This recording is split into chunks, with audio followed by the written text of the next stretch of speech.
Baik, bismillahirrahmanirrahim. Assalamualaikum warahmatullahi wabarakatuh. Bertemu lagi bersama Pak Eci pada channel pembelajaran tentang manajemen keuangan. Oke, kita lanjutkan terkait materi terakhir dari pembahasan risk and return ya, yaitu apa? Yaitu capital asset pricing model ya. Nah, CAPM. Nah, CAPM ini dikembangkan oleh William F. Sharp ya di tahun 1965.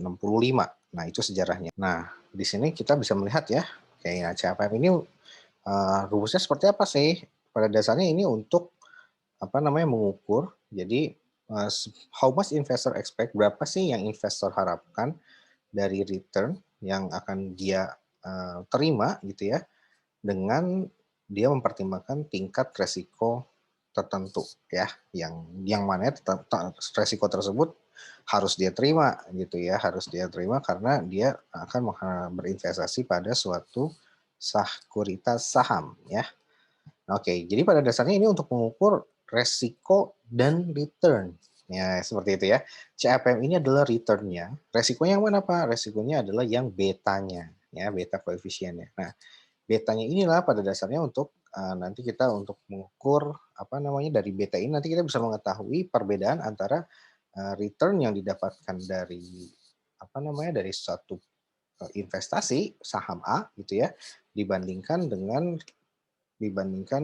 ininya ya, dibandingkan dengan si return yang diperoleh dari IHSG atau market gitu ya, return IHSG. Nah, nanti against dengan return dari si saham misalkan Wika gitu ya. Nah, itulah kegunaannya CAPM. Ya, jadi nanti kita akan mengukur pada dasarnya berapa sih resiko perusahaannya gitu ya. Dengan CAPM juga kita nanti bisa mengukur apa namanya berapa tingkat berapa tingkat resiko sistematik dari dari apabila kita berinvestasi pada saham Wika gitu ya. Nah, karena kan resiko itu ada dua, ada unsystematic ya, QS sama yang S ya, QSR ya, sama yang SR, systematic risk. Nah, ini semua melekat pada saham si Wika. Kalau kita berinvestasi tidak hanya mempertimbangkan yang resiko unsystematic saja. Unsystematic itu adalah resiko perusahaan. Tapi kita harus mempertimbangkan juga resiko sistemiknya ya, sistematisnya atau resiko pasarnya gitu. Ini resiko perusahaan ya, perusahaan apa? Perusahaan Wika gitu ya. Kalau ini resiko pasar modal kita di Indonesia ya, seperti itu. Nah, dari sini ini semua akan kita hitung dalam rumus CAPM ya. CAPM ini ya sama dengan apa? Risk free ya. Kemudian ditambah dengan apa? Ditambah dengan beta ya. Tambah dengan beta risk per market premium ya. Market risk premium ya, RMP. Nah, nanti ditambah dengan kalau ini rumus karena ini adalah fungsi regresi, nanti ditambah dengan residual atau error terms-nya. Nah, karena ini regresi, maka nanti di sini ada yang namanya alfa, ya, alfa. Gitu ya. Nah, nanti kita akan menghitung CAPM ini apa? CAPM ini adalah return dari si saham Wika. Ya, return dari saham Wika maksudnya gimana Pak? Return dari harga ending price dikurang dengan closing price dibagi dengan nilai dari ending price ya dikurang dari price apa ya price ending dikurang dengan price beginning dibagi dengan price beginning. Nah, itu adalah return dari Wika. Nah, itulah CAPM. Nah, sehingga apa? CAPM ini untuk mengukur pada dasarnya returnnya Wika itu dipengaruhi oleh siapa aja? Oleh si apa namanya risk free rate oleh si market risk premium plus beta plus error. Nah, ini dinamakan market model ya. Market model atau dikenal dengan Sharp model ya. William Sharp model, Sharp model. Nah, ini dikembangkan di tahun 1966 kalau tidak salah ya, seperti itu. Nah, inilah market model. Nah, nanti dari Sharp ini dikembangkan lagi oleh Fama Friends ya, Fama Friends dengan three market line ya, three market line. Nanti yang akan kita bahas lah pada apa namanya pada video ini ya. Nah, di sini pada dasarnya jadi inilah CAPM. Jadi untuk mengukur return dari suatu saham ya. Nah, dipengaruhi apa aja? Dipengaruhi oleh market risk premium. Nah, betanya ini adalah resiko ya, resiko sistematis ya, USR. Nah, resiko tidak sistematis yang mana, Pak? Yang ini, yang error terms-nya ini. Nanti inilah yang dimaksud systematic risk ya. Nanti kita akan ukur ya dengan merupakan rumus regresi ya. Nanti kita bisa menghitung berapa standar deviasinya gitu ya dari si residual ini. Nah, seperti itu ya.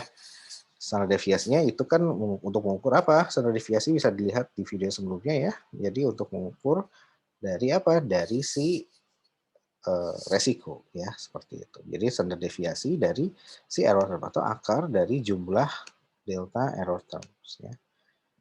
Nah, seperti itu dikuadratkan. Seperti itu ya. Jadi dalam satu rumus CAPM ini kita bisa mengukur berapa returnnya. Nah, dipengaruhi oleh berapa resikonya karena high risk kan high return gitu ya.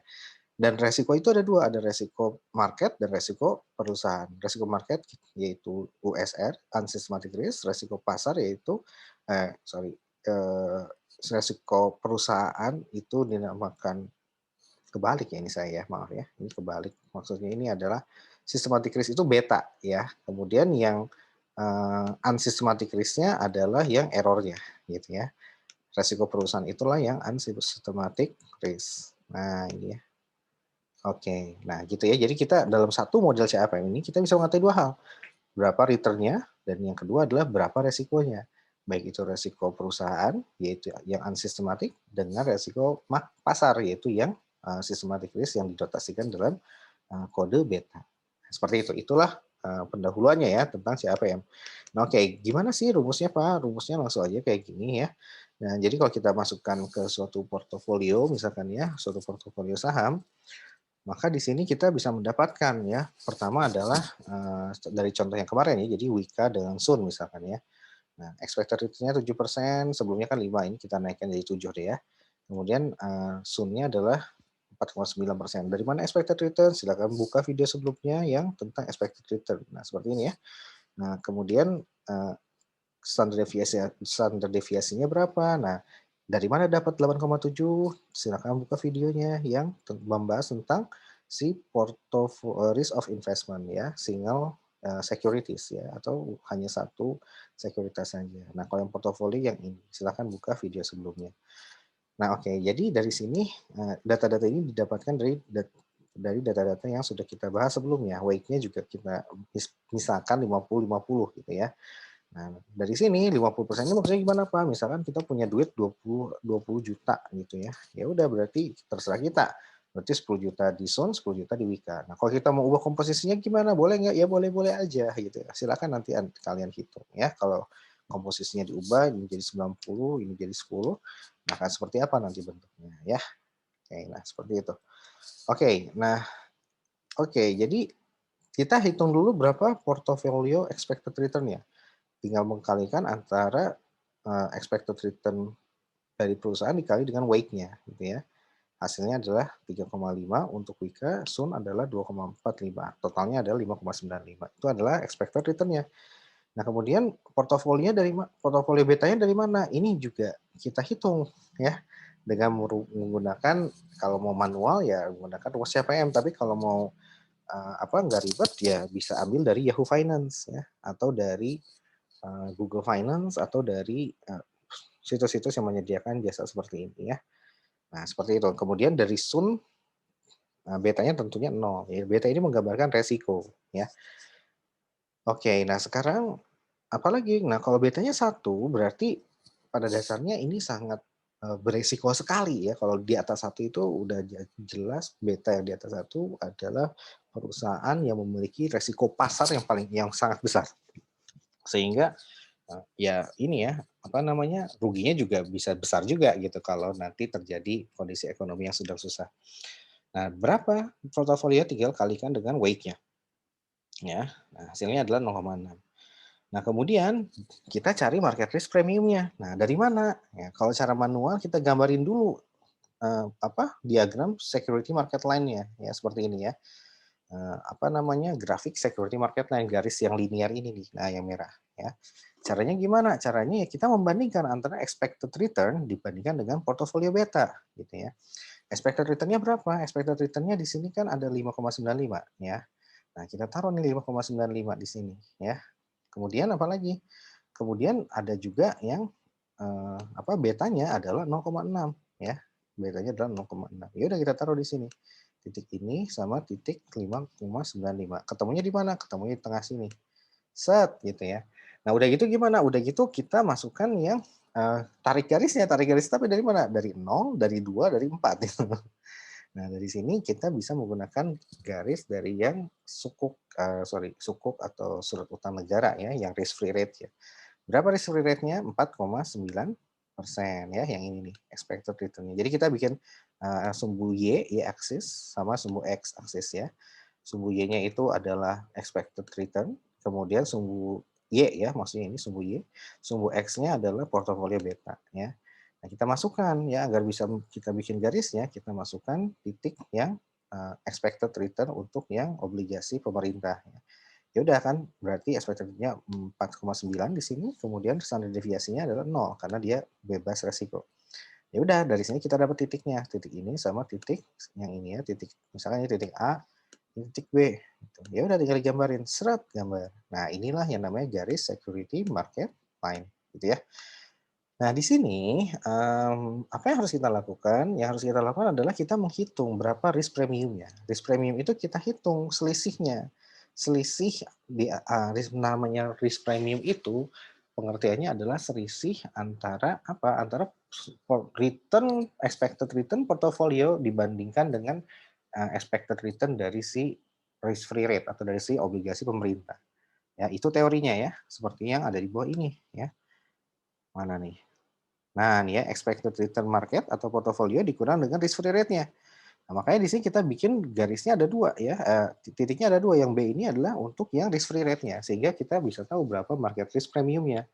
Nah, dari mana Pak? Dari slope namanya ya, slope-nya ini, kemiringan lah gitu. Nah, gimana cara mencarinya? Cara mencarinya adalah kita bikin ya rise sama run gitu ya, garis fungsi rise sama run gitu ya. Nah, fungsi rise sama run. Nah, yang mana Pak? Yang ini nih. Nah, yang ini ya, rise sama run yang ini ya, seperti itu. Nah, dari situ barulah kita dapat tuh ini 0,6 dikurang 0 sama dengan 0,6 ya, dari ini 0,6 dikurang 0. Kemudian yang rise-nya berapa? Yang rise-nya tinggal 5,95 dikurang dengan 4,9 ya, sama dengan 1,05.